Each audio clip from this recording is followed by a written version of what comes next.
Now, with the wave of e-commerce companies, the many digital platforms that exist, it all means that the dynamics of business have changed. Now you have empowered, more informed customers calling the shots like never before. So in that sense, the role of the CMO, the Chief Marketing Officer, has also evolved. It's become much more engaging and much more strategy-oriented.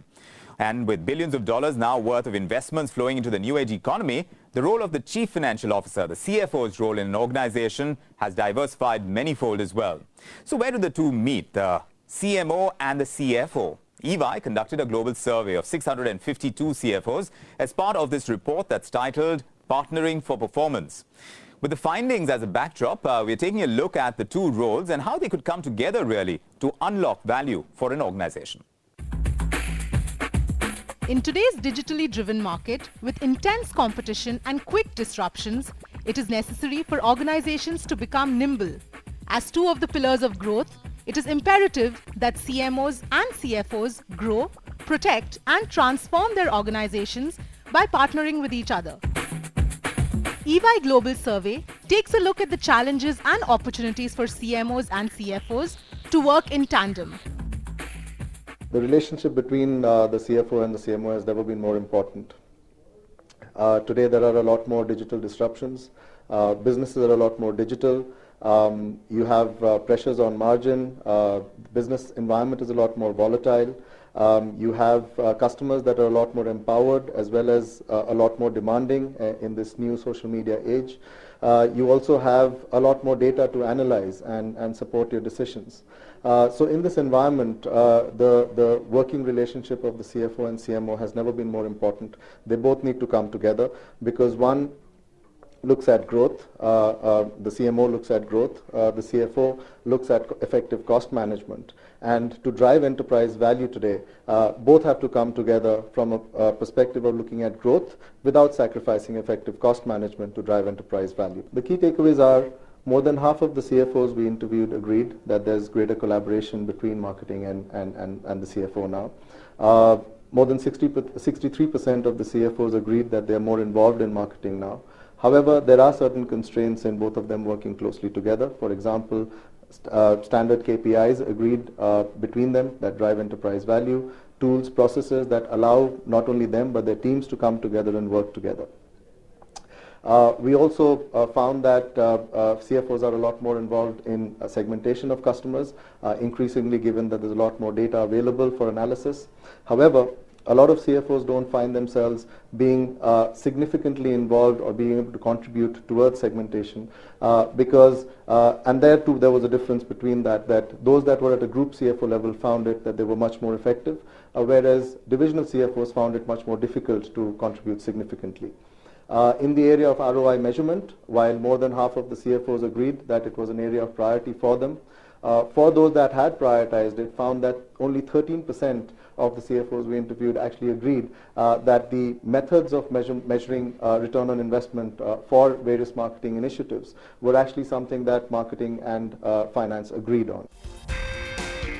Pure web-based service providers can today create ripples in any marketplace without incurring the investment in office or sales networks, giving them an instant competitive advantage.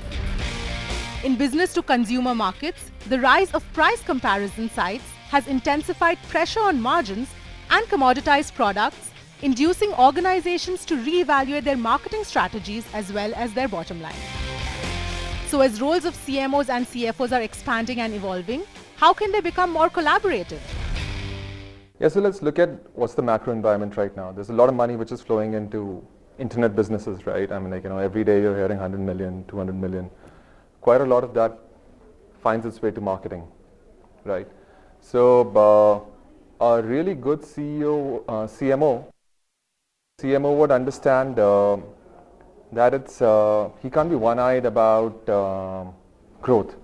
Yeah, growth has to come, right? I mean, that's where all this money is coming from.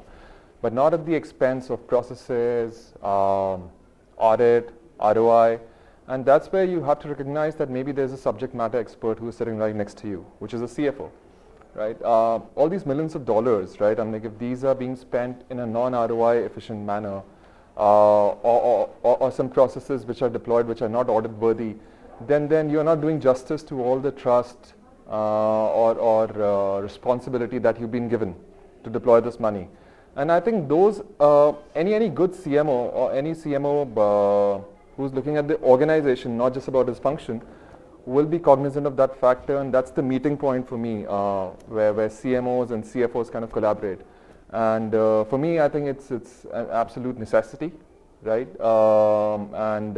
Yeah, just so much of money, I think you have to be cognizant about the responsibilities that come with it. So yeah, those are the meeting points where CFOs and CMOs need to collaborate.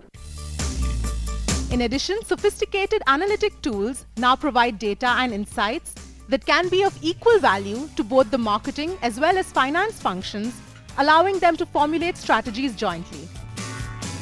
Chief Financial Officer has a very critical role in an organization, and it's similar to a Chief Marketing Officer. And a Chief Marketing Officer brings a lot of customer insight, which can really give a lot of input to a Chief Financial Officer in terms of what's happening outside the outside of four walls of office. So I would never say that it should be separate or it should be one person doing both the roles. It should be both people working collaboratively ultimately to meet the business needs. Because for a financial officer, it's about making the revenue, hitting the bottom line. But for a chief marketing officer, it's about what your customer really needs. So both these things are very, very important for any organization. So collaboration is the key to make any organization successful, for both these two people to come together and make it a success. Ultimately, for organizations to remain relevant, it is critical that CMOs start becoming more commercial and develop a short-term focus, and at the same time, CFOs need to start understanding the rigors of long-term thinking and outlays. So the most significant chasm between the CFOs and CMOs is CFOs typically have a very short-term quarter-by-quarter thinking. It's all about making sure that the stock is doing well, the working capital management is happening properly, the revenues and EBITs are in line. The CMOs have a more longish view of the market, because marketing is all about looking at disconnected dots and creating an ecosystem around it. And I think the only way to bridge that gap is if CMOs start becoming more commercial and short-term focused, and at the same time CFOs start understanding the beauty of long-term thinking. So clearly, if you go to see, the cornerstone of success in the digital world depends on chief marketing officers calling into question the many aspects of the marketing mix, whether you look at products, prices, the distribution channels, or the promotions that go in. And then on the other hand, you have chief financial officers who have to ensure that there are strategic investments being made so that they are able to establish companies, let them adapt without compromising their inherent strengths. And of course, if it's a new company, then they have to ensure that they leapfrog their competition as well. So the very differences that have so long managed to keep the roles of the CMO and the CFO divided may actually go ahead and pay rich dividends if only the challenges of this partnership between the CMO and CFO are properly managed.